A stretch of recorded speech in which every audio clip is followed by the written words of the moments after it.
it couldn't work anymore. I was asking healthy staff to come into an environment where I knew there was COVID. Learning and Growing Daycare closed a week ago as COVID-19 spread to numerous staff and children.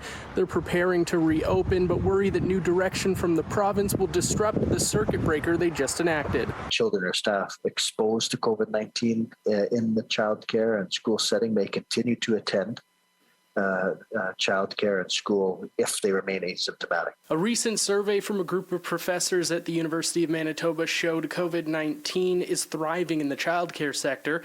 Kathy Gardner knows this well. Very, very quickly, it seemed to get out of hand to the point where I believe I had 6 staff test positive in a matter of 3 days. That's 1/3 of this facility's staff. They had opened on January 4th and were closed by the 20th.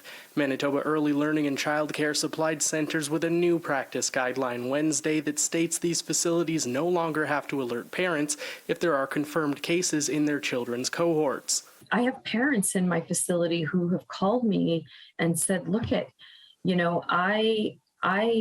I go for weekly, monthly treatments at the hospital.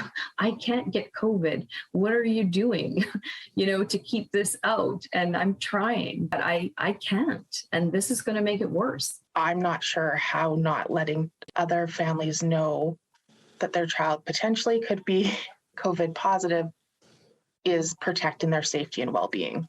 Tara Mills, executive director at Morris Early Learning Centres, agrees that limiting the information parents receive so they can no longer make their own informed decisions is the wrong move. She hopes childcare facilities continue to go beyond the practice guide and keep parents informed.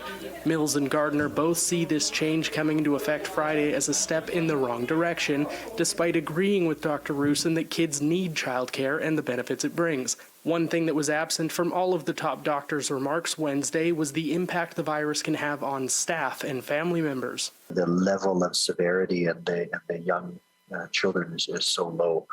And I think that this is our pragmatic move forward. I suspect that over the next couple of weeks, we are likely going to see high cases of absenteeism in facilities. I think that's a stark reality that families probably need to be prepared for.